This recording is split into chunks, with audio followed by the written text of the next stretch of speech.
Today, History Nerds, this time we will discuss the event 53 years ago in UP Diliman, the Diliman Commune, a show of student activism of the Scholar ng Bayan.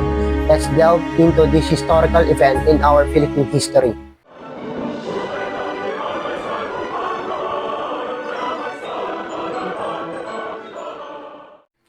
The Diliman Commune began in response to a 3-centavo gasoline price hike, sparking a jeepney driver strike on January 11, 1971. January 30, 1971 marked the first anniversary of the first quarter storm, a period of social unrest against the Marcos administration. On January 31, UP students formed a human barricade at the University Junction.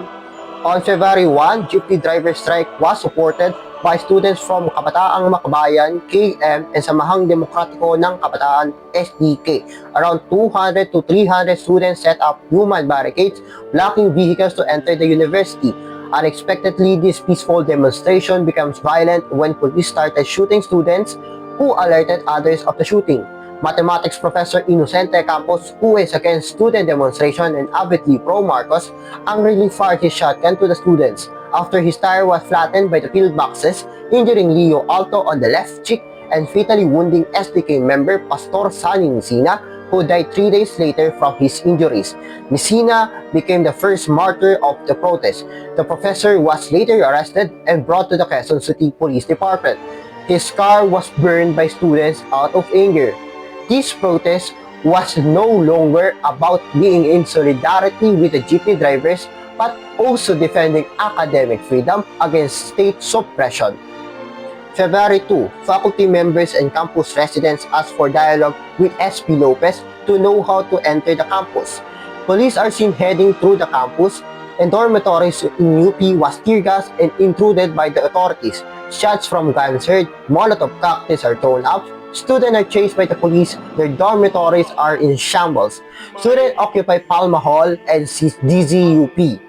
The actions make students angry and set barricades by placing multiple chairs and anything that can set a physical barricade.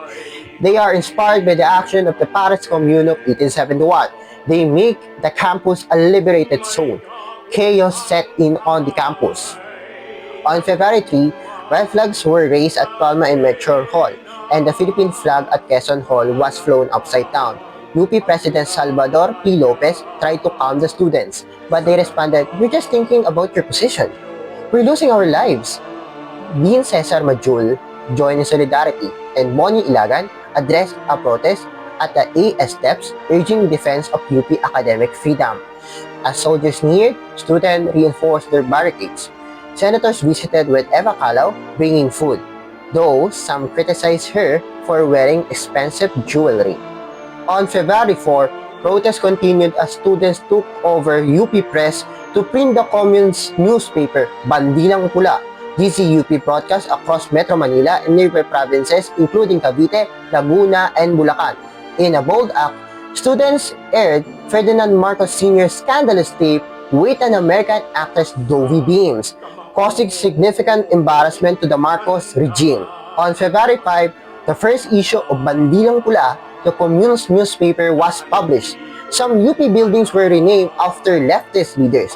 The Faculty Center became Jose Maria Sison Center, Quezon Hall became Cadante Hall, the main library was renamed Amado Guerrero Hall, and Abelardo Hall became Tanghalang Bayan. Police threats decreased, but tensions remain high.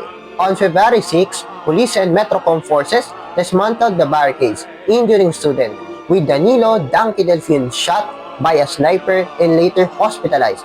By February 7, rumors spread that the chemistry lab was producing quites or firecrackers, and barricades were also set up in UP Los Baños. On February 8, a dialogue took place between UP President SP Lopez, Mayor Norberto Amoranto, and Police Chief Caringal. The Provisional Directorate of the Commune, led by Baculinao, chose to voluntarily leave the barricades to prevent further violence. Despite this, Caringal threatened to arrest student leaders if the barricades were not removed. Years later, in 1982, historic agreement, the Soto-Enrile Accord was signed. It was succeeded by the UP-DND Accord, signed on 1989 by the UP President Jose Abueva and then Defense Chief Fidel D. Ramos. This accord, rooted on the spirit of the Diliman Commune, would go on to protect academic freedom for decades. The Diliman Commune demonstrated that as scholar ng bayan, we have duty to fight for human rights. It taught us the importance of standing up for our freedom and resisting tyranny. The spirit of Diliman Commune lives on as a symbol of courage, unity, and the defense of academic and civil liberties.